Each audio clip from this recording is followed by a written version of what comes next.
How's it going, everybody? Today I'm bringing my Shaddoll Tearlaments Ishizu deck profile. I've been cooking this deck up for almost over a month now, to be honest. This was all in preparation for this local regional we had that just took place this last weekend. I didn't want to post my deck profile yet until I had time to sit down, so that's why I wanted to record some of my other friends who topped. But I finally have the time to sit down and record this. This is something I'm really proud of.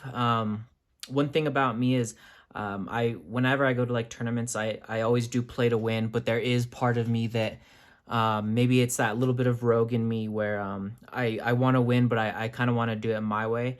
And I've been working on this combination of, adding the Shaddoll cards to this deck for a while, and finally found something that worked. Unfortunately, I didn't make top 8. It came down, my only losses were one, getting, scattershotted in the last 5 seconds to lose, and then bricking my last round. I made this deck as consistent as possible, never opened a dead hand, and then it was the last round where you have to win to make top 8, and I bricked both game 1 and 2. So it was super unfortunate. I still wanted to show this deck off because I felt that my losses were kind of something, I couldn't really control. And the deck performed, honestly, even a lot better than I thought. And I even do have some changes where I feel like I could make this deck even better, which I'll mention when I get to that part of the deck profile. So let's just get into this list. And I also do want to mention this is an all original list. I don't know if anyone else plays a variant like this or anything, but these are all my own ratios, my own theories. I have come up with everything about this deck by myself. So let's just get into this. So the only thing that I kept standard were these names. So originally I had mixed with like the ratios. Okay, so to kind of like give an idea of like where this deck started, originally I was only playing like the main names, the first 9, and I wasn't playing like Rhino Heart and stuff like that, which obviously means, I wasn't playing Kaleido Heart and stuff like that. But as the deck progressed and went through its many variations, I realized, okay, obviously I have to make room in the extra deck. And so I switched a bunch of things around, add the Rhino Heart, and it was 1,000,000% the correct move. So with this deck, the standard ratios that pure tier lists play, pure as in pure, Ishizu Tearlaments, the ratio stayed the same for this. So this was really nice. It seems to me that you have to run pretty much that same ratio, even if you're playing like a non-traditional list like I am. What else I added, which was pretty standard as well, were these names. So there was no room for what was it, the other name I'm spacing out, Agito. I tried it out, it just didn't seem to work well. This deck really flourished with these 9, and so I had to just kind of be okay with that. And honestly, these ratios were fine with me. I have ways, I have cards in my main deck and cards in my extra that make it so like, because this one of the problems playing like Shaddoll cards is just bricking. And so I had to really figure out ways to make this deck as consistent as possible. There are times where having a weird hand with an earth attribute can kind of hurt. But as you'll see, I made it work, and I found a way where I was able to make the deck playable, even bricking and kind of, bricking and drawing cards like this. So next, so we'll get into the Shaddoll. So I played 1 Ariel, 1 Wendy, 1 Squamato, 1 Dragon, 1 Hedgehog, and 1 Beast. So let's talk about this for a bit. So let me make sure you guys can see this good. All right, so one of the things, I played Shaddolls for a very, very long time, and I've actually never played a deck where my ratios were ever this low. I was always, even in like the invoked, Shaddoll Dogmatica format and stuff like that, I was always playing a higher count of everything. Of course, you're always playing one, and, one of that. But originally when I made this deck and it was like 45 cards, originally the first iteration was like 2, 3, 2, 1, 2, 1. And then it dropped down to where it was like 2, 2, 2, 1, 1, 1, and then finally this iteration where I just had to, I was forced to do all one ofs. And surprisingly, I was really pumped that I was able to make this work, because I was always adamant that like I was so stuck in my ways of playing Shaddolls like how I traditionally would, and so I was like, oh, I'm gonna miss the names, like it defeats the whole purpose. But I'm like, you know what?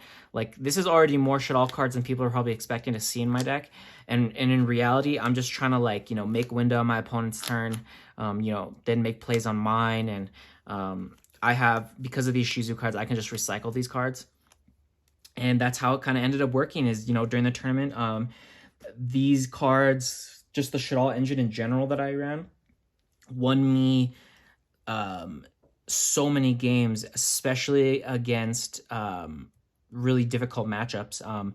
All my tier wins really came down to having something different in my deck, and it was all this because in the grand scheme of things, like me and my friends have been testing the tier mirror for over a month.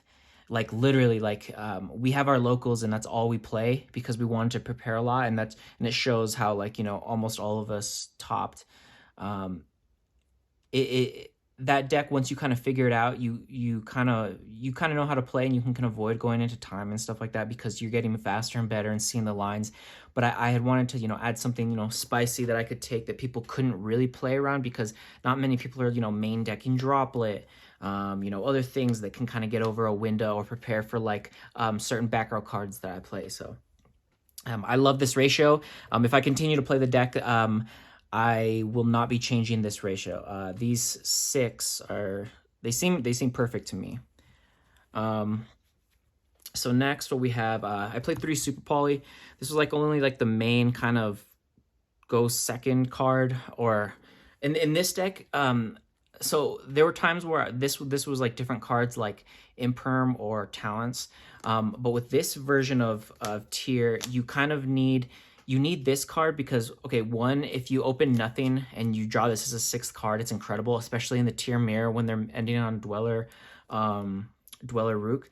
So that came up once for me, but also there were a couple times where you purposely end on a subpar board where you have like Rook, Winda, or even a board that seems even less threatening. Like there were literally times where I ended on, whether intentionally or maybe I got impermed, where I ended on like Kit, Sulik, maybe a Winda, and I'll just set a Super Poly. And there were moments, and I have like a Hadness or something in hand. There were moments where I could have gone further with my combo, but I know that if I played it a little more strategic and safe, that I could guarantee a win instead of playing into like Bistills and stuff like that. Because one thing my opponent does have to do is get over that window, and as long as they commit their special to their Bistill or something like that, and they go into battle phase or something like that, or they only commit one body in battle phase, you're able to just Super Poly that away, and then they're stuck and they pass. So Super Poly was great for me. This card came in clutch for the tournament. Okay, so now for the Shaddoll cards. So let's put these here first. I played 3 Shaddoll Fusion and 1 L. Originally, also, this was 3. Because of space purposes, I did have to cut this to 1. Totally worked well at 1. There were a couple times I even chose to side this card out, or the other fusion that fusion card that I play.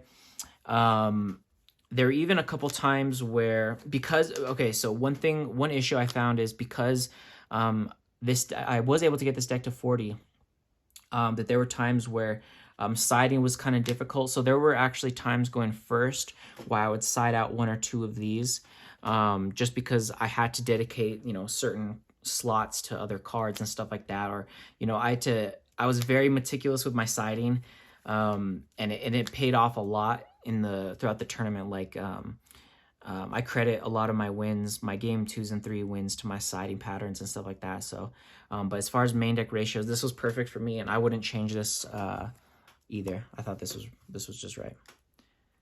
Next, okay, so I'm gonna show off 2 1-ofs before I show off this other card. So 2 1-ofs, Instant Fusion Foolish. You play Foolish in this because this card literally does everything for your deck. it triggers any Shaddoll name. There were times where I send, Kelbex. There was even time I sent a Shuffler because I had to play around some cards in the mirror. This sends everything. So Foolish Burial in this deck, you play just because it does every single thing you needed to do. It's almost every card in your deck, which is incredible.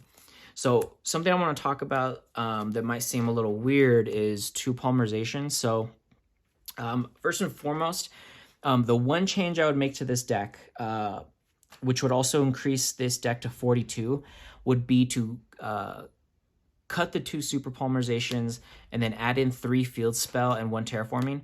So I didn't have access to the field spells. I didn't have the time to get them together, and no one had them last minute. And so I had to kind of make a choice, I think a day or 2 before. And funny enough, I was actually looking at OCG lists, and obviously their ban list is and their kind of like damage that Tier has taken is far different than us, since nothing has even gotten hit in the deck for us. But I was just looking through lists and I saw that they were playing Polymerization, obviously for far different reasons we are. But in this deck, it actually ended up working perfect because of some of the cards I play in my extra deck and stuff like that. And there were actually my most insane match, probably a top 5 match I've ever had in my life playing Yu-Gi-Oh! Happened my second to last round, where the card that I was summoning off of Polymerization, one of my kind of tech cards in the extra deck, won me this insane game. This, only because I theoried and tested with this card, was it good for me because I knew how to use it. But if I get the field spell and then I should be getting 3 field spells, I'm going to take these out because obviously the field spells are just, will make the deck a lot more consistent and I don't have to rely on, Polymerization. But for the tournament, this card actually put in an incredible amount of work. So for that one event, this card was insane. For the last 3 cards, they're all traps. I chose to play 1 Solic. That was the only tier trap I played. I only cared about, I wanted something against Flunder that was nice that I could even have going second. And I feel like Solic's just infinitely better if I had to have like a one of. And then Schism and Incarnation. It kind of sucks in this deck to draw the Incarnation because I'm not, in my extra deck, I'm not playing Gravity Controller. Some of like the OG Shaddoll players, well, not OG Shaddoll players, but like people who play that deck a lot kind of know like the importance of Gravity Controller, because there are a lot of times where you're making like an app clone turn 1 and you're putting in the extra monster zone, linking off a Gravity Controller, and then you're triggering the effect. Sometimes it's to get a card in your hand, but sometimes it's also to get the card in the hand and then discard a specific card. So this card always sucked to draw, but you have to play it because this lets you combo. And it lets you just go so much farther. Schism's insane. Schism's even crazier in my deck. It's just insane. But yeah, those are the only 3 traps I played. Okay, so let's get on to the extra. So the obvious ones, 3 names. Yes, you still play this version in the Shaddoll variant. I don't believe this changes. I've also tested with just this.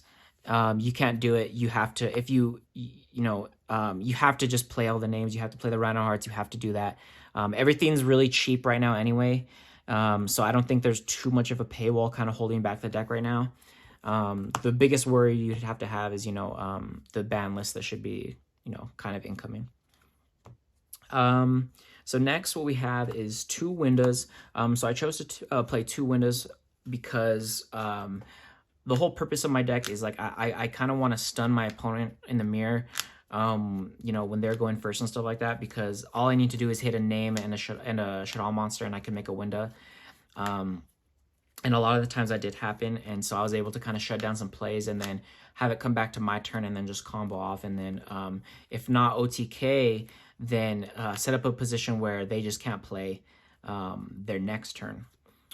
But for the next names, I played 1 app clone, and for the last name, I actually played a Shekanaga. So this is what I was talking about in regards to like how the Polymerization was really nice and kind of like the synergy with the Ishizu cards. So I'd say every time I set up Schism, I was summoning these cards.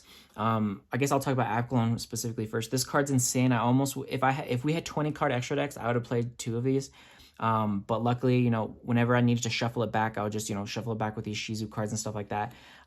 This card just put in so much work, and this card put in a lot of work.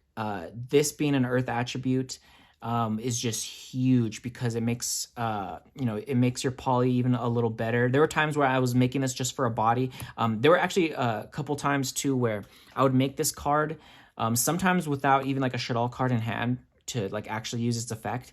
But it makes people think I do, because there's a lot of people, you know, were kind of thinking that I was making this as like a disruption when it was really just a play to get my combo started.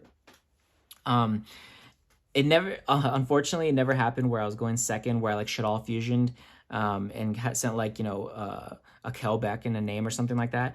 But the what do I say? How do I say this? The threat of Shaddoll fusion going second in this deck is just incredible because of playing cards like this. And actually, when I get to this other card on my deck, there is a world where I actually play the water one, and it would be insane, like the lines that you have available to you.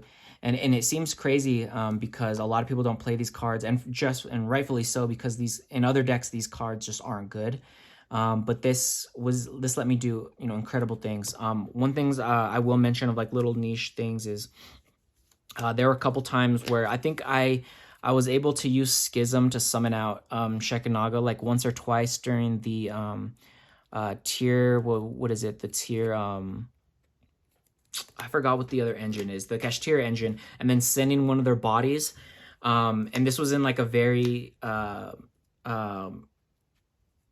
like not low impact game state, but like where every move counted, because I was I window locked my opponent and did some other things to make it kind of like a very grindy back and forth, and having a way to get a body and then send one of their cards to the grave was huge. And then, you know, able to like link off something and then recycle them and then have an opportunity to do it again on their turn was huge. So, you know, that was just crazy. So I just, yeah, I would, none of these, I don't think you can swap any of these. Maybe cut down to one window. I don't think that would be smart though.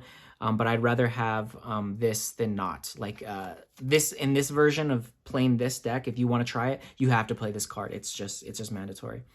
So let me talk about some other one of fusions I have. So next I have one Dragos Paleo, one Mud Dragon. So one thing I noticed very quickly is these cards are both mandatory. Still in this version, you have to play these cards. These cards are very nice against Flunder too. A lot of the times I will make sure to stick both these cards on board when I'm playing Flunder, which is what happened when I only played one Flunder during the regional. I won that match 2-1.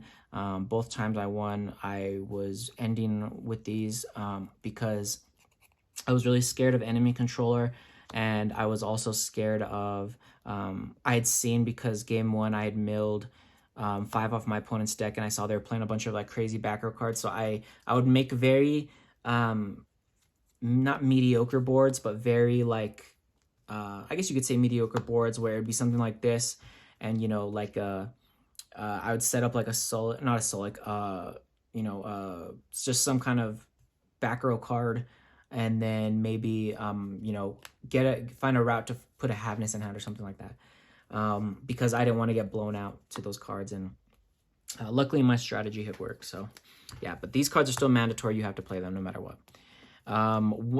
So here was the tech card of the day, Guardian Chimera. So this was the rationale. When I realized I wasn't gonna get the field spells in time, I, you know, did my researching, looking what other people were playing, different lists, and I found the Polymerization, and then I'm like, okay, well, the other card, I don't remember what card I had in my extra before that, but I'm like, okay, there are times where during testing, you know, I was trying to test as fast as I could with the Polymerizations to kind of see what I could do, where if I like really bricked against the mirror and they had a Bestial, a Polymerization could literally win me the game in like several scenarios.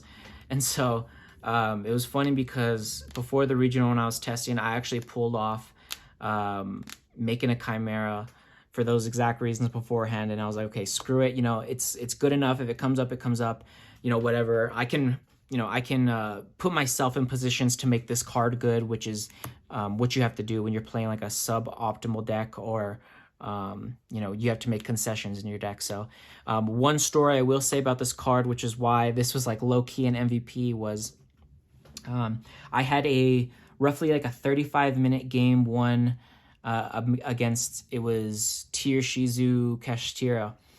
And this card, I could say, pretty much single-handedly won me the game. It was like down to the wire, because my opponent not only could not get over this, but they couldn't target it. So there was this crazy line where my opponent had like Dweller locked me. My opponent had like Dweller, Kaleido Heart, Sulik, and I had a Kelbeck on board. And so he passes to me. He goes, he lets me go to main. No, I think he activates Dweller and Standby. I activate Havness. Or no, excuse me. This is exactly how it works. He actually let me go to main phase, which was crazy. He didn't shotgun the Dweller. So I'm in main phase. And so what happens is I activate, so I have a Kelbeck on board. I activate a Polymerization. He chains his Dweller. I chain my Havness. So my Havness comes out, I mill 3. But now I have 2 bodies on board instead of 1. So what I do is I fuse off the 2 bodies, and then whatever other name I had in my hand, make a Chimera. I go Chimera effect. I to pop 2 cards. He chains. I forgot what it. Oh, I think he chained Kelbeck in hand, and I'm like, you can't. It targets. And then he's like, okay, well, chain Sulik, and I'm like, you can't. It targets. And so he was like, oh shit. So I just popped the Dweller and the Trap, and then I was just able to beat over the Kaleido Heart with this. And even though I was under Dweller, I was still able to like set up plays to play on his turn. And there were no joke, it took about 3 turns for him to finally get the Polymerizations out of my grave back into my deck, until he could finally get over this card. But by that time, I was at a point where I had already established several names. I had window locked him, and that's when I also had this kind of like loop with Schism, where even though I was only playing 6 names, I was still able to summon things out. And that was also the match where the Shekanaga play came up, where because I was able to send the Earth one off this, then I was able to go to battle phase. So what the end board that ended up winning me that match was literally this, I believe. And this was like a 35-minute game one, but it was the Chimera that actually got me there to win it. So for the tournament, it worked out. It was crazy, but if I get when I get the field spells, I'm probably gonna cut this for something else, possibly the water one, because there's a lot of unique lines where, especially going second, where you want to send the water, when you want to send Rhinoheart. But yeah, so for that tournament, Chimera was low-key MVP. And then for the last one, the XZs, all we play was 3. This is all we have room for. I do not play Baguska. I feel that Baguska in this deck isn't necessary because of the space we have available to us. But also, I know the Flunder match really well. I feel like I pilot that deck a lot better than most people anyway when I used to play it. And I practiced a lot against it, so I really didn't feel like I needed it. There were times where I was like, okay, maybe a Baguska in a different matchup would be kind of nice, which I guess it would be. You know, there is a world where I do just throw a Baguska in here for the Guardian Chimera. But for the tournament, I never needed it, never missed it. These were perfect. Redoer is insane. Like, this let me play through so many weird hands. It was incredible. And then for the only links we play, these 2. So for space purposes, this is all we had room for. I did have a gravity controller in here at one point. So in that entire tournament, the only extra deck monster that I didn't summon was actually Dark. I summoned every single card in this extra deck multiple times, except only Zeus once and only Guardian Chimera once. Everything else was more than once.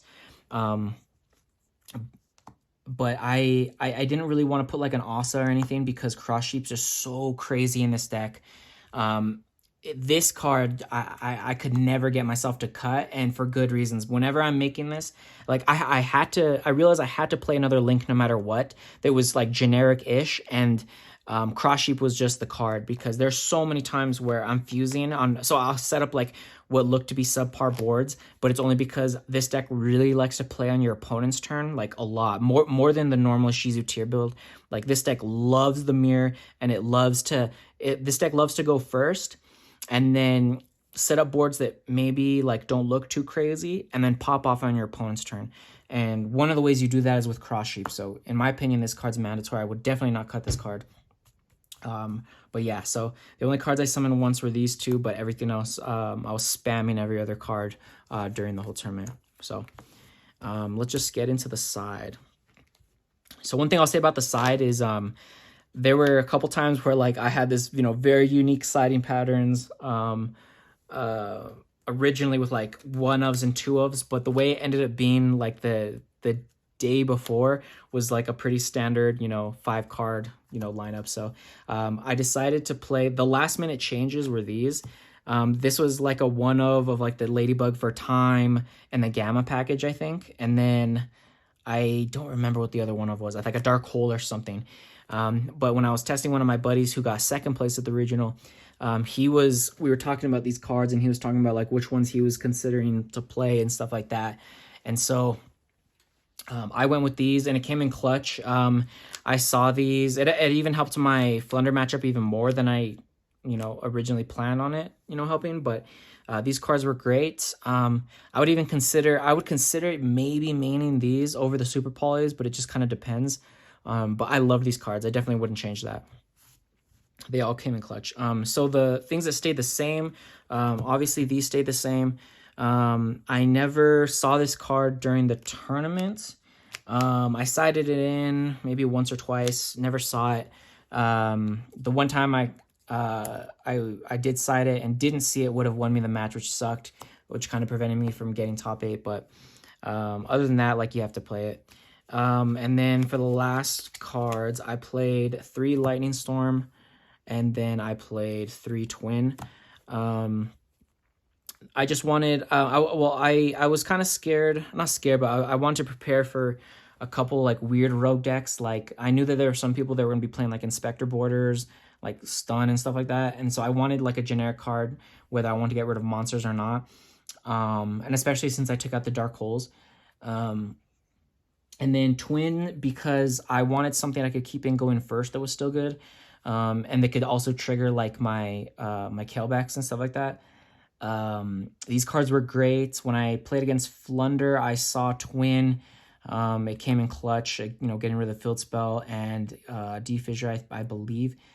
But these cards were just great. I was really happy with my choices from the side. It was pretty, nothing too crazy, but I didn't really have to make any crazy choices for the side. So yeah, I'm really happy with this. I really wish I won that last round.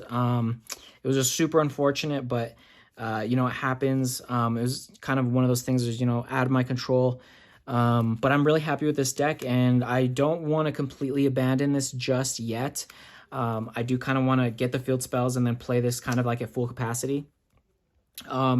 And so I might do that. We'll see. I don't know if I'll take this to another big tournament. If I do, I will definitely update you guys. But like I said, if you have any questions, feel free to leave them in the comments. I love Shaddolls, and I hadn't been posting too much tier content, but now, here's like 4 videos in a row, so I hope you guys enjoy that. But I really enjoyed the deck. I love Shaddolls. This deck, if you don't really know how these cards work in like conjunction with each other, I suggest try them out before you kind of like make assumptions about it, and kind of like learn the lines. Basically, not to sound, like I'm, some crazy big brain player, but there's a lot of synergy in this deck, and I really did take a lot of time to make this. So I hope you enjoy it, and I'll see you guys in the next one. Peace.